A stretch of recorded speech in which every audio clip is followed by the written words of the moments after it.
This is Beyond the Business. We live in a world built on control. Not because control is elegant, but because modern civilization does not know how to function without it. Every complex system around us exists inside layers of permissions, limits, approvals, and oversight. Not as a choice, as a condition. Control has become invisible, so embedded that we no longer question its presence. The real question is not whether we live inside control. We do. The real question is why control keeps expanding. Why does every new domain of human activity arrive with more regulation, more restriction, and more caution than the one before it? The answer is simple and uncomfortable. Control exists where risk exists. Risk exists where harm is possible. And harm becomes a concern where outcomes cannot be fully predicted. That is not a framework, that is management logic. We don't regulate what we understand completely. We regulate what we cannot fully control. And beneath all governance frameworks, technical standards, and safety protocols, there is something far more basic at work: fear. Not fear of what we can clearly see, but fear of what we cannot fully imagine. Modern society is no longer afraid of visible danger. We are afraid of what we don't fully understand. We are afraid of consequences that don't fit inside experience or simulation. The more advanced our technologies become, the further they move beyond intuitive understanding. And the further they move, the more we try to surround them with the control. Not because we are irrational, but because we are aware of our limits. Exploration did not only produce knowledge, it produced anxiety about what that knowledge might unlock. As access to technology became widespread, as power stopped belonging to a few and started dispersing across systems, markets, and infrastructures, control stepped in as a substitute for control. Rules replaced understanding, permissions replaced trust, and restrictions replaced confidence. And this is not a failure of governance, it is a natural response to complexity. But here is the paradox: the more we try to control what we fear, the more we expose how little we actually understand it. And nowhere is this paradox clearer than in our relationship with nuclear energy. Because the atom is not just another technology, it is the smallest unit of matter and one of the largest sources of fear in modern civilization. Nuclear energy is not dangerous because it is poorly understood. It is dangerous because it is understood well enough to know what happens when control fails, and poorly enough to guarantee that it never will. We already use nuclear energy quietly, selectively, behind layers of regulation. It powers submarines that stay underwater for months. It powers vessels that cross oceans without refueling. It operates inside the most controlled environments humanity has ever built. And yet, when the conversation turns to civilian systems, to ports, shipping, infrastructure, the same technology becomes untouchable. Not because it doesn't work, but because we cannot yet agree on how to live with it. This episode is not about whether nuclear energy is good or bad. It is about why the one energy source capable of replacing entire fuel systems remains locked behind fear, regulation, and unresolved controlled questions. It is about a technology we already depend on but still treat as forbidden. This is not a story about power, it is a story about trust. Trust in systems, trust in governance, trust in our ability to manage what we have already unlocked. This is the atom mission, not a mission to build reactors. but a mission to understand why we still cannot afford to use the most fundamental energy source we have ever discovered. This is the ocean of waste.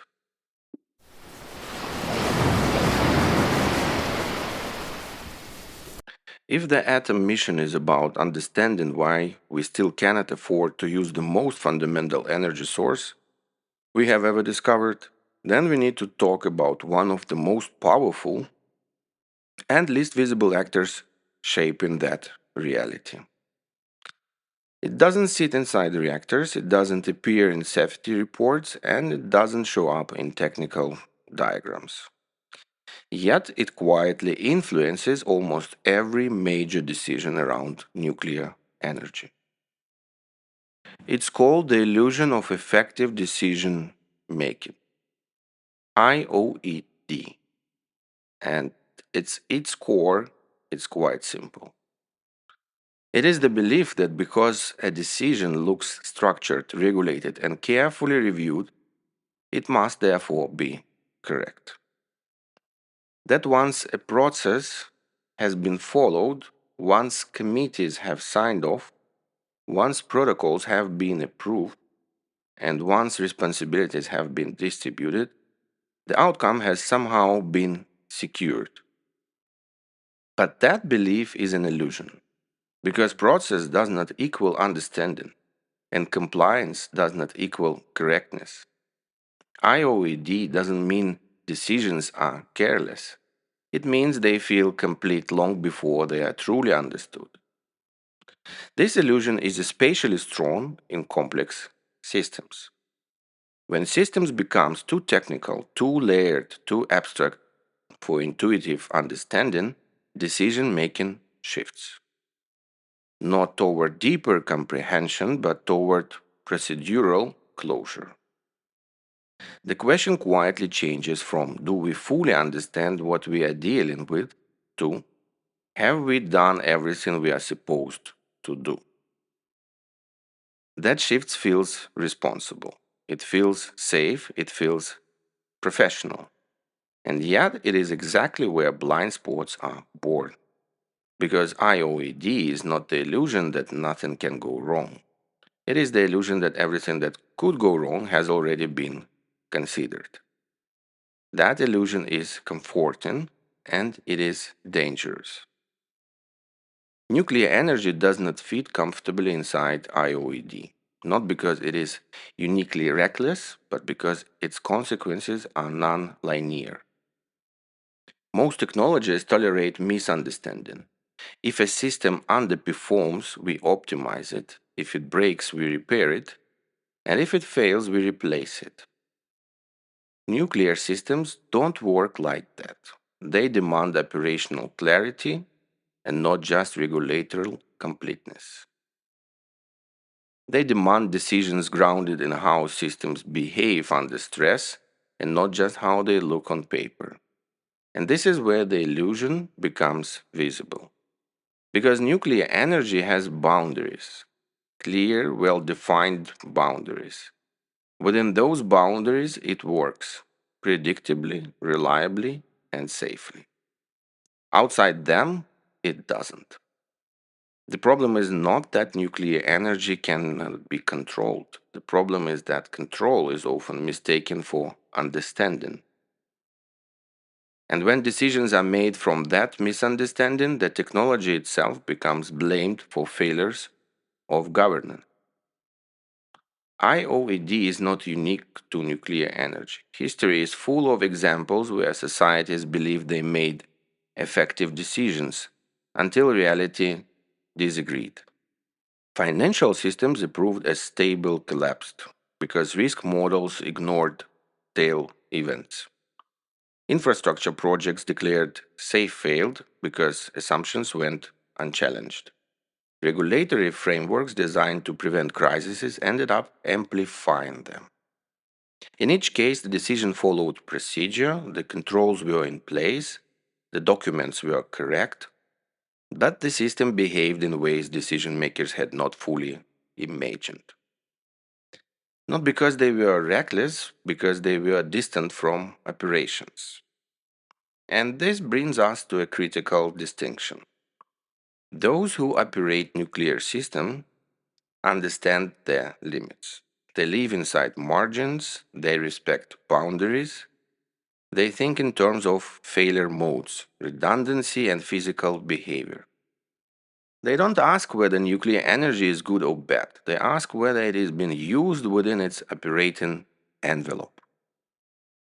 But they are not the ones who decide where nuclear energy is allowed to exist. Those decisions are made elsewhere by people responsible not for operations, but for public trust, political risk, and institutional survival. This doesn't make them villains, it makes them human. Their risk is not reactor physics, their risk is public perception, liability, and irreversibility. So when uncertainty appears, no technical uncertainty, but societal uncertainty, IOED steps in. Decisions become conservative, not because the system is unsafe, but because the consequences of being wrong are politically unmanageable. And so nuclear energy becomes frozen. Not banned, not rejected, just suspended inside an unresolved decision space. Here is the key point. Nuclear energy is safe within defined boundaries, dangerous outside them. Just like a law, just like aviation, just like shipping, the failure is not that boundaries exist. The failure is when decision makers don't fully understand where those boundaries actually are. IOED allows society to believe we have made the right decision without asking, do we truly understand what decision we are making? And when that illusion persists long enough, the safest option becomes inaction. Not because it is rational, but because it feels complete. Because once you see IOED, everything else falls into place.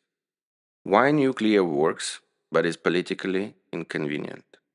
Why fossil fuels remain acceptable despite known damage? Why shipping avoids nuclear propulsion despite technical feasibility? Why risk is tolerated in familiar forms but rejected in unfamiliar ones? This is not a debate about energy. It is a story about how decisions are made when understanding lags behind responsibility. And once we recognize the illusion, we can finally ask the real question. If nuclear energy works, if it is already part of our world, if its boundaries are known, why does it remain the energy source we still cannot afford to use? If we want to understand why nuclear energy remains locked out of civilian systems, we have to confront the moment everyone points to. Not as a warning, not as a symbol, but as a case. Because nuclear energy did not become untouchable in theory, it became untouchable through specific decisions made under pressure inside real systems. So let's talk about failure, but let's talk about it precisely. The most cited nuclear disaster of our time is Fukushima. And almost every public conversation stops right there. Nuclear equals catastrophe. End of story. But that conclusion skips the most important question. What actually failed? Because Fukushima was not a failure of nuclear physics. The reactor did exactly what physics predicts under extreme condition. What failed was not the atom. What failed was the decision framework around risk. The core assumption was simple, that the worst plausible natural event had already been taken into account. The tsunami wall was built to a calculated maximum. Backup systems were designed to survive within that limit. Emergency protocols assumed those boundaries would hold. And they didn't. Not because the science was wrong, but because unknown factors were underestimated. This wasn't ignorance, it was confidence. confidence that the limit had been correctly defined, confidence that probability had been turned into certainty, confidence that unlikely meant manageable. This is where IOED becomes real. The decision making process was complete, the paperwork was correct, and the safeguards were approved. The illusion was not that nothing could go wrong, the illusion was that everything that mattered had already been considered. And when the boundary was crossed, control disappeared instantly. Not because nuclear is uncontrollable, but because nature does not negotiate with assumptions. So Fukushima did not prove that nuclear energy is unsafe by nature. It proves something more uncomfortable, that even highly advanced systems can fail when governance mistakes finished for fully understood. If Fukushima defines nuclear energy, then nuclear energy should not exist anywhere. But it does, and not at the margins. It exists at scales, it exists continuously, it exists successfully. France built its nuclear fleet decades ago. Many of those reactors are over 40 years old. They still operate, they still power the country, they still meet demand. The United States operates dozens of nuclear plants. They supply a significant share of baseload power. They do so quietly without any drama. China continues to expand nuclear capacity, not as an experiment, but as infrastructure. Japan itself, after Fukushima, did not abandon nuclear entirely. It reassessed, it paused, it returned cautiously. And beyond civilian grids, nuclear propulsion has operated for decades. Submarines stay underwater for months, naval vessels cross oceans without refueling, systems operate under conditions far more constrained than any civilian port. If nuclear energy were unsafe by design, none of this would exist. And yet it does. So we are forced to confront a contradiction. Nuclear energy is either uncontrollable or it is selectively trusted. And the evidence clearly points to the second, which means the real question is not does nuclear work? The question is under what conditions are we willing to accept it? The pattern is consistent. Nuclear energy is accepted where operational limits are clearly defined, responsibility is concentrated, decision makers understand system behavior under stress. It is rejected where responsibility is spread out, failure becomes political rather than operational, unknown consequences can be absorbed by the system. This is not a technical divide, it is a governance divide. Operators think in limits, margins, failure modes, and redundancy. They don't ask whether a system is perfect, they ask whether it is understood well enough to manage. Decision makers operate in a different domain. Their risk is not reactor physics. Their risk is public trust, accountability, and irreversible outcomes. A failed reactor is not just an accident, it is a political rupture. And that difference matters. Because when unknown outcomes cannot be tolerated politically, the safest decisions become not the best one, but the one that avoids responsibility. This is how inaction becomes stability. This is how a working technology becomes too dangerous, not because it cannot be controlled, but because the consequences of being wrong are politically impossible to carry. So, nuclear energy does not disappear because it fails. It disappears because it demands a level of governance readiness that many systems are not prepared to demonstrate. And that is the real boundary. Not physics and not engineering and not safety. Governance. Nuclear energy did not fail us. We failed to agree on how much unknown risk we are willing to manage. And until that question is answered honestly, nuclear energy will remain trapped in a paradox: too powerful to ignore, too feared to deploy, too political risky to embrace. This is why the atom mission is not about reactors. It is about whether modern systems are capable of making decisions that don't collapse the moment reality refuses to follow expectations. And that question doesn't stop at energy, it only starts here. So let's bring this back to shipping. Because right now, shipping is living inside a climate race. Decarbonization targets, net zero announcements, pressure from customers, cargo owners, regulators, and finance. Everyone wants to be green, everyone wants a simple answer, everyone wants a fuel that makes the story clean. But this podcast is not about narratives, it's not about slogans, labels, or moral positioning. It's about system architecture, about what actually works when you scale it, about what holds under pressure, and about what we quietly avoid looking at. And here is the uncomfortable pattern. When the pressure rises, the industry doesn't just search for solutions, it searches for solutions that feel politically and socially manageable. So we get a crowded market of alternatives with ammonia, methanol, LNG as a transition, hydrogen as a future carrier, batteries, offsets, frameworks, roadmaps.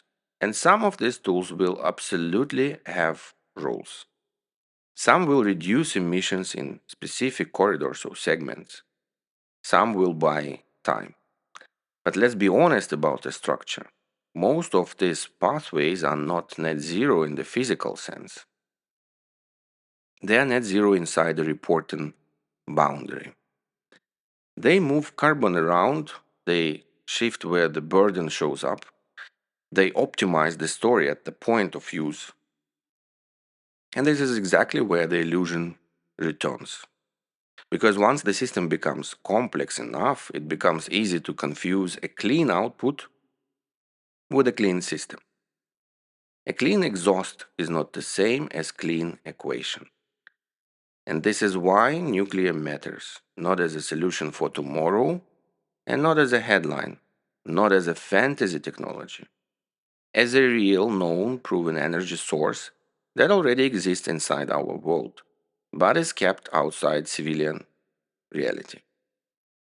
We already run nuclear systems quietly, selectively, under strict control. Submarines operate for months, military vessels cross oceans.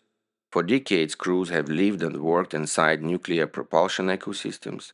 That doesn't mean it's simple, and it doesn't mean it's risk free. It means the core truth is already proven. The technology can work reliably when operated inside its limits. So the question is not does nuclear work, the question is why in shipping the conversation treats it as untouchable. And the simplest answer is this: shipping is not avoiding nuclear because the physics is impossible.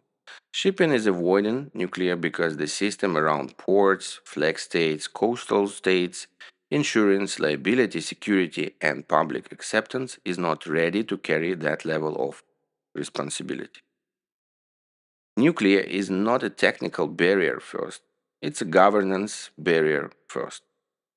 Ports are not designed to accept it, rules are not aligned to manage it, liability is not structured for it.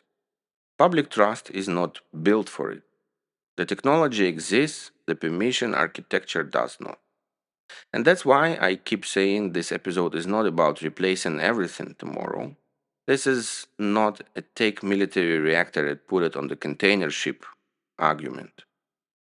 This is about direction. Because if we want a future where shipping has a real net zero option, physical one, not a spreadsheet one, then nuclear remains the only pathway that actually changes the equation at scale. And yet we treat it as a forbidden. Which brings us to the most revealing part of the whole story. While we block nuclear behind fear and regulation, we run toward alternatives that are massively inefficient upstream. Hydrogen is the cleanest example. Hydrogen is not an energy source, it's an energy carrier, which means before you get hydrogen, you must spend energy to create it. A lot of energy. You need electricity for electrolysis. You need water, not seawater directly, but water that must be treated. If you are doing it in a place like Saudi Arabia, that water has to come from desalination logistics and industrial handling. You are building an entire resource system just to manufacture the carrier. Then you still have to compress it, liquefy it, transport it, store it, each step with losses, complexity, and new infrastructure.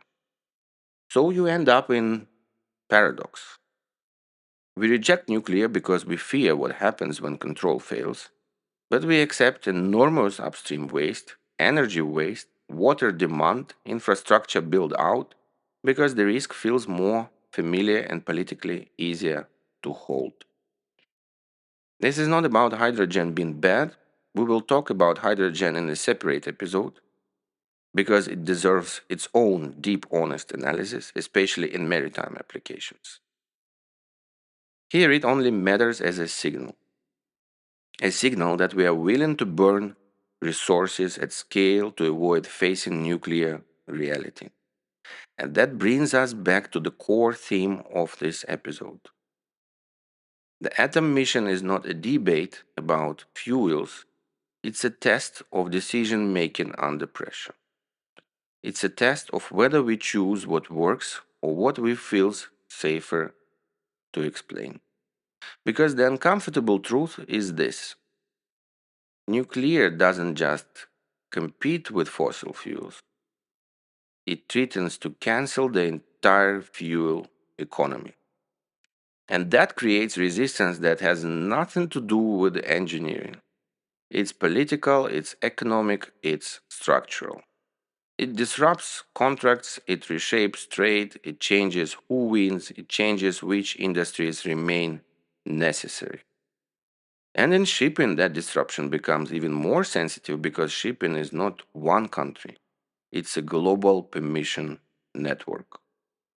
Flag states and port states, coastal states, class, insurers, cargo owners, public perception. A chain of decision rights, a chain of veto points. So even if the operator knows it can work, the system around the operator may still refuse to carry the risk. And that is why the mission matters. Not to push nuclear into ships tomorrow, but to break the freeze, to remove the taboo, to rebuild the ability to talk about it seriously as a future pathway that deserves engineering effort, governance design, and long term trust building. Because if we keep treating nuclear as a forbidden technology while compensating with increasingly complex resource heavy alternatives, we are not solving net zero.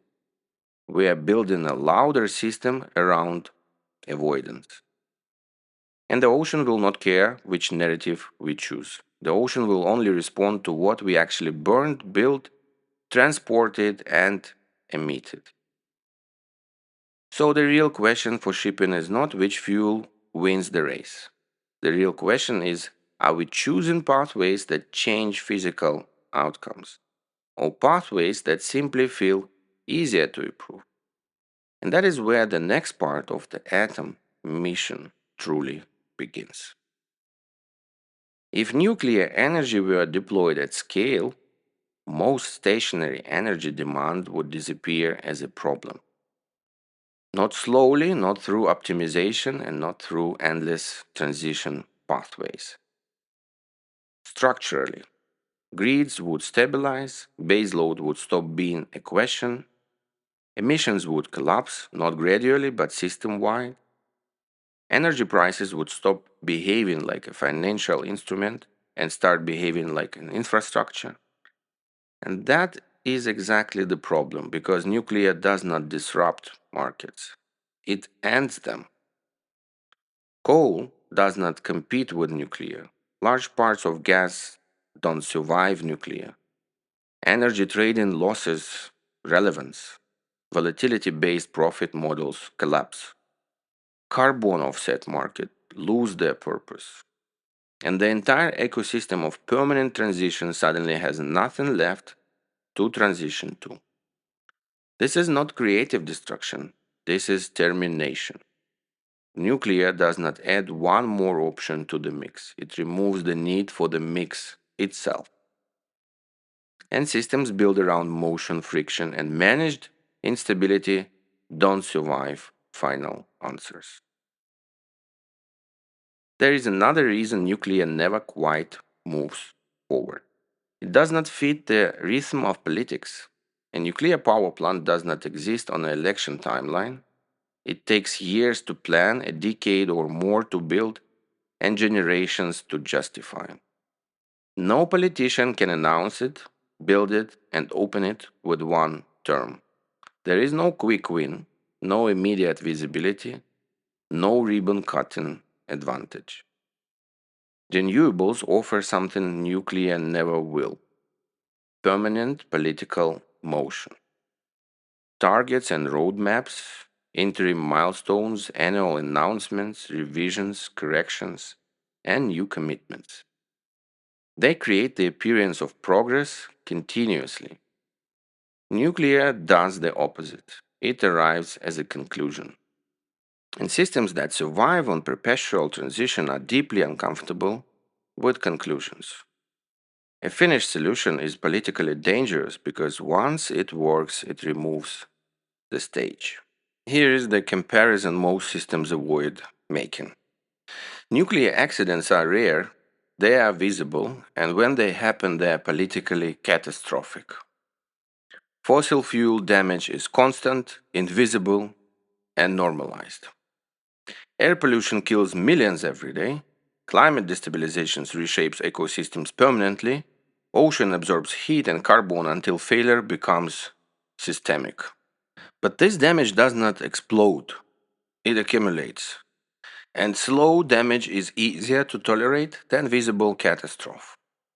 The system does not fear what kills quietly, it fears what forces attention. So nuclear becomes unacceptable because its failures are spectacular, while fossil fuels remain acceptable because their damage is diffuse. Not safer, just easier to ignore. Nuclear energy has an economic profile that does not fit modern energy markets. It requires massive upfront investment, but once built, fuel costs are minimal. Output is stable and production continues for decades, which means something very specific. Once nuclear is online, it reduces the need for constant fuel purchases, trading, hedging, price speculations, and volatility driven margins. In other words, it dries up cash flow. Fossil systems burn money every day. Nuclear burns it once. For an economy structured around continuous circulations, this is not inefficient. It is threatening because nuclear does not feed the system, it starves it of movement.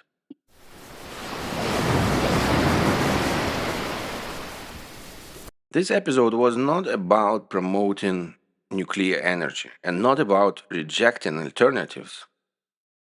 It was about how decisions are made when systems become too complex to explain simply. We tend to avoid what feels heavy to govern and prefer what is easier to improve, easier to explain, and easier to divide into steps. Nuclear energy challenges that comfort.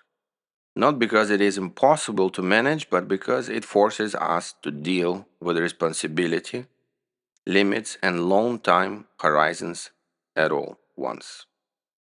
In shipping, in energy, and infrastructure, the real problem is rarely the technology itself. It is whether the system around it is ready to carry the consequences of being wrong. So the question is not whether nuclear should be adopted tomorrow, it is whether we are willing to stop treating it as a forbidden and start treating it as a serious option that requires real work, real governance, and real trust. Because avoiding difficult choices does not remove their impact, it only moves the cost elsewhere. And in the end, systems respond not to intentions or narratives, but to what we actually build, approve, and operate.